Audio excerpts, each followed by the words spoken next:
दर्शकों, ब्रेक के बाद एक बार फिर से आप सभी का स्वागत है हमारी इस विशेष प्रस्तुति में।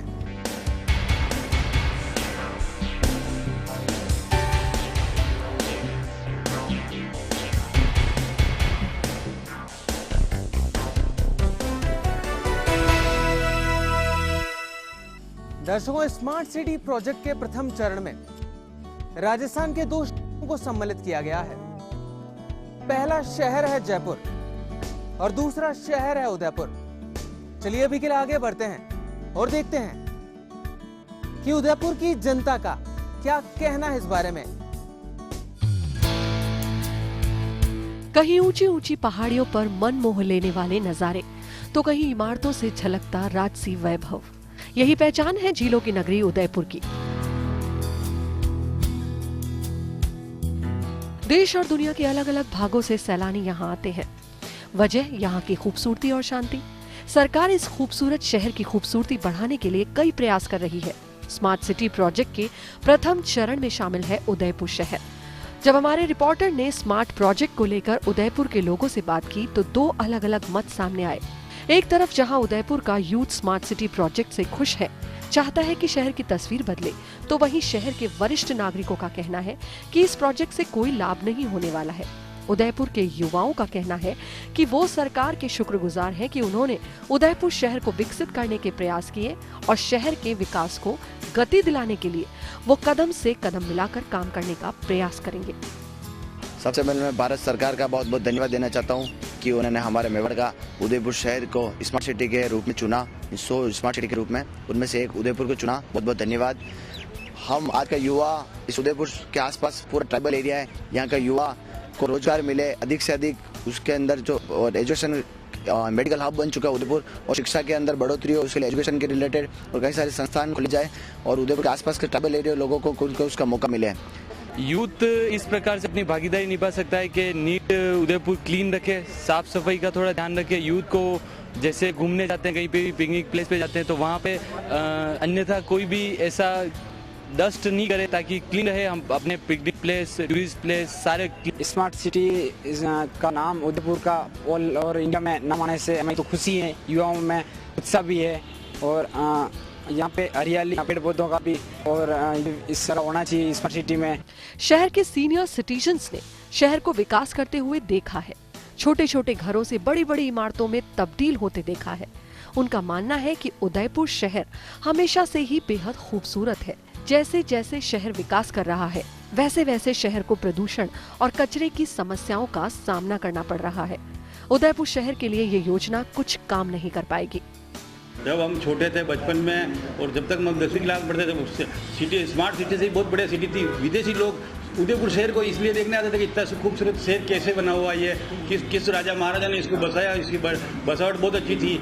न तो झील में पानी गिरता था, न यहाँ सीवरेज नहीं होते हुए भी कभी कोई गंदगी नहीं थी शहर में। जब से ये सीवरेज बनी है, जब से हर बार जो नगर निगम का बोर्ड बनता है और हमारे चेयरमैन सभापति वगैरह विदेश जाते हैं, नई टेक्नोलॉजी आते हैं और शहर को गंदा करते हैं। उदयपुर में मैं आज से 50 साल पूर्व आया था। उसमें शहर की स्थिति, शहर बहुत बढ़िया साफ सुथरा शहर था।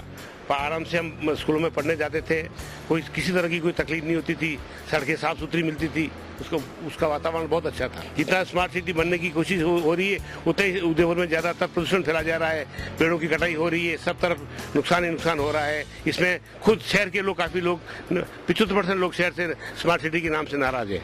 सबसे बड़ा दबाव भूमाफियों का है, राजनीतिक संरक्षण है। दूसरा, अगर खूबसूरती को लेकर हम देखेंगे तो उदयपुर में 2 समस्या बहुत ज्यादा है। एक तो ट्रैफिक व्यवस्था। उदयपुर की ट्रैफिक व्यवस्था इतनी बिगड़ी हुई है कि अगर आपको चेटक से सूरजपोल जाना पड़े तो कम से कम बाइक पे आधा घंटा लगता है। सबसे पहले इनको ट्रैफिक व्यवस्था सुधारनी चाहिए प्रशासन को। सेकंड जो है सीवरेज की व्यवस्था, ड्रेनेज की व्यवस्था, उसको लेके प्रशासन को पूरी तरह मुस्तैद रहना चाहिए। चाहे उदयपुर की युवा पीढ़ी और तजुर्बेदार लोगों की सोच में थोड़ा अंतर है, लेकिन दोनों की चाह स्वच्छ, सुंदर और विकसित उदयपुर देखने की है। यदि हम विकसित और स्मार्ट सिटी चाहते हैं तो हमें भी अपनी जिम्मेदारी निभानी होगी और सरकार के साथ मिलकर प्रयास करने होंगे।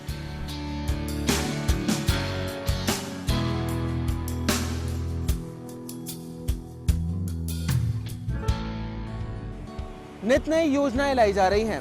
सरकार शहर की तस्वीर बदलने के लिए निरंतर प्रयास कर रही है। बस हमें हमारे स्तर पर प्रयास करने बाकी हैं, जिससे परिवर्तन आ सके।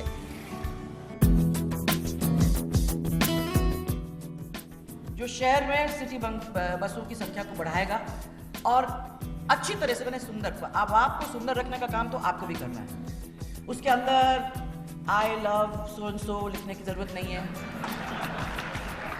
तो आई लव वाले आपको हो तो आप अपने उसमें करो, वहां लिखने की जरूरत ही नहीं है। उस दीवार के ऊपर उसके ऊपर खरोंच मारने की जरूरत भी नहीं है। मेहरबानी करके उसको साफ रखिए। आपकी पर्सनल लाइफ के बारे में हमें नहीं जानकारी लेनी है। आप मेहरबानी करके कीप द बस क्लीन। प्रदेश की मुखिया आपसे जो कह रही हैं, उसे ध्यान से सुनिए, क्योंकि उन्होंने अपनी जिम्मेदारी निभाई है। जयपुर वासियों को स्मार्ट सिटी की सौगात दी है, लेकिन अब जिम्मेदारी निभाने की बारी हमारी है। शहर स्मार्ट बन रहा है तो यहाँ के सिटीजन्स को भी स्मार्ट बनना होगा। ट्रैफिक हमारी बहुत बड़ी समस्या है। शहर का हर व्यक्ति इससे परेशान है, लेकिन हम अपनी सुख सुविधाओं का त्याग नहीं करना चाहते हैं। लंदन के अंदर उन्होंने कहा हमारे लंदन आज टूरिज्म शहर है, उसको सुंदर और अच्छा रखने के लिए नो ट्रैफिक और कम से कम traffic inside the city. Meaning अगर आपसे 2 गाड़ियां हैं तो आप एक गाड़ी से काम चला लीजिए। एक बच्चे जाएंगे एक गाड़ी में, बीवी जाएगी एक गाड़ी में, आप जाओगे ऑफिस एक गाड़ी में। नो, आप एक गाड़ी में ये सब मामला करा लीजिए तो ट्रैफिक कम हो जाएगा, क्योंकि आपके घर की 3 गाड़ी में से 2 एक ही गाड़ी जाएगी। स्वच्छ भारत मिशन की कल्पना को कोई एक व्यक्ति साकार नहीं कर सकता है। क्या डर सिर्फ जुर्माने का होना चाहिए? क्या यहाँ के नागरिकों को अपनी नैतिक जिम्मेदारी स्वयं नहीं समझनी चाहिए?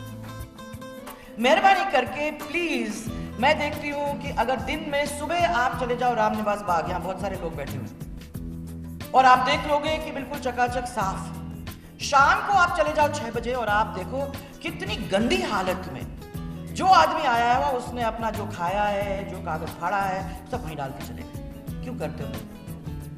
वहाँ वेस्ट में बास्केट लगे हुए हैं। मेहरबानी करके उस वेस्ट में बास्केट के अंदर वो गंदगी, वो कागज अपन डाल देना, क्योंकि ये अपना बगीचा है। अपना बगीचा अगर सुंदर लगे तो कितना मजा है। लोग बाहर के आएंगे तो कहेंगे यार वाह क्या है जयपुर की बात। एक नींव को बड़ी मेहनत के बाद एक ऊंची इमारत का स्वरूप दिया जाता है। एक मजदूर अपनी जी जान लगाकर आलीशान और सुंदर इमारतें बनाता है और इन्हीं इमारतों से मिलकर बनता है एक खूबसूरत शहर। वो शहर जहाँ चौड़े चौड़े रास्ते देखने को मिलते हैं। बहुमंजिला इमारतें विकास की कहानी कहती है, लेकिन ये एक दिन और अकेले इंसान की मेहनत का परिणाम नहीं है। ये तस्वीर बदली है, अनेक लोगों ने मिलकर इसे बनाया है। जिस तरह शहर का विकास हुआ है, उसी तरह अब हमें भी अपने शहरों को स्मार्ट सिटी में बदलना होगा और इसके लिए सिर्फ सरकार ही नहीं, हमें भी प्रयास करने होंगे और पहल करनी होगी हमें अपने आप से, क्योंकि एक स्मार्ट सिटीजन ही एक स्मार्ट सिटी की नींव रख सकता है। ये अभिनंदन जयपुर के लोगों को दो, उदयपुर के लोगों को दो। वे इस स्पर्धा में विजयी हुए हैं। उन्होंने इन पैरामीटर को पूरा करने के लिए ताकत दिखाई है, कठिनाइयां झेली हैं, समय सीमा में काम पूरा करने के लिए दौड़े हैं। उन सबका सामूहिक प्रयास है कि हर एक के मन में एक इच्छा जगी है कि इस बार हिंदुस्तान में हमारा शहर भी नंबर 1 होना चाहिए। शहर को स्मार्ट बना के रहना होगा। ये जन भागीदारी से होगा, जन संकल्प से होगा। स्मार्ट सिटीजन वो नहीं जो सूट बूट पहनकर घर से निकलता है, बल्कि वो है जिसकी सोच समाज में बदलाव लाने की हो, वो जिसे अपनी जिम्मेदारियों का अच्छे से पता हो और वो जो अपने कर्तव्यों से मुंह ना मोड़े, बल्कि देश के विकास में कंधे से कंधा मिलाकर सहयोग करे। इसे अपना घर समझे। Smart means not in height, weight, coat, suit, boot, hat. Smart in making the people's life comfortable. Smart in making the city livable. That is the idea, that is the concept given by the Honorable Prime Minister. गुलाबी नगरी की पहचान है यहाँ का गौरवमयी इतिहास। सारी दुनिया में पिंक सिटी टूरिज्म के लिए जानी जाती है। हमें अपने विकास को गति तो देनी है, लेकिन अपनी प्राचीन धरोहरों के साथ। हमें हमारी राजसी शान की कहानी कहती इन इमारतों को सहेजते हुए स्मार्ट सिटी की ओर पहल करनी होगी। हमें स्मार्ट सिटी का स्मार्ट सिटीजन बनना होगा। स्मार्ट सिटीजन जो रूल्स को फॉलो कर रहा है, हर चीज़ को रूल्स के हिसाब से चल रहा है, वो स्मार्ट सिटीजन्स होते हैं। जो टेक्नोलॉजी के साथ चल रहे हैं, जो आगे देख रहे हैं कि हाँ हमें लंदन के जैसे करना है, तो वैसे हमको क्या करना चाहिए खुद के लिए। दूसरों को ब्लेम कर देते हैं, हाँ गवर्नमेंट ऐसे कर रही है, गवर्नमेंट वैसे कर रही है, कभी खुद की तरफ से स्टेप नहीं लिया है। फॉर एग्जांपल मोदी जी ने बोला है कि क्लीन सिटी होनी चाहिए, पर सब बोल देंगे, पर कोई भी डस्टबिन की तरफ नहीं जाएगा कि हाँ हमें भी जाना है, वैसे कोई कुछ भी नहीं करेगा। स्मार्ट सिटी की ये पहचान है कि एक तो ट्रैफिक कंट्रोल हो, पॉल्यूशन कम हो, सबसे मेन तो ये ग्रीनरी हो उसके अकॉर्डिंग, और जो है जैसे ये रेजिडेंशियल एरिया हैं उनकी साइड पे जैसे ये फैक्ट्रीज़ और ये सब हैं, ये नहीं होने चाहिए। एजुकेशन अच्छी होनी चाहिए, बट लोग एजुकेटेड भी होने चाहिए। सिर्फ एजुकेशन लेना इंपॉर्टेंट नहीं है, उसको फॉलो करना भी इम्पॉर्टेंट। एजुकेटेड मीन्स जो आप एजुकेशन ले रहे हो उसको कम से कम अपनी लाइफ में तो फॉलो करो। लोग मैनर सीख तो लेते हैं, मोरल साइंस पढ़ तो लेते हैं, लेकिन अपनी लाइफ में उसको यूज़ नहीं करते हैं। हमें दूसरों की हेल्प करनी चाहिए, बुक में तो पढ़ लिया, लेकिन रियल लाइफ में उसको फॉलो नहीं करेंगे। अगर ट्रैफिक में इतना ज़्यादा ट्रैफिक है, कोई एक्सीडेंट हुआ है तो 10 लोग उसको देखेंगे, लेकिन देख के आगे बढ़ जाएंगे, हेल्प कोई नहीं करेगा। स्मार्ट सिटी बन जाएगी क्योंकि हम सब लोग जब खुद एक दूसरे का कोऑपरेट करेंगे तभी सिटी स्मार्ट बनती है। एक अकेले आदमी की कोशिश करने से कुछ नहीं होता। जब सब लोग अपनी अपनी ड्यूटी पूरी करेंगे तभी सिटी स्मार्ट बनेगी। हम बस आपसे यही कहना चाहते हैं कि देश बदलेगा, शहर बदलेगा, हम भी विश्व के खूबसूरत और विकसित शहरों की सूची में शुमार होंगे। सरकार ने अपनी पहल शुरू कर दी है, अब हमें भी अपनी जिम्मेदारी समझनी होगी। स्मार्ट सिटी और स्मार्ट सिटीजन का कॉम्बिनेशन बना सकता है एक डेवलप्ड नेशन। तो अपनी जिम्मेदारी समझें और स्मार्ट सिटीजन बने। आज के लिए हमारी इस खास पेशकश में इतना ही। नमस्कार।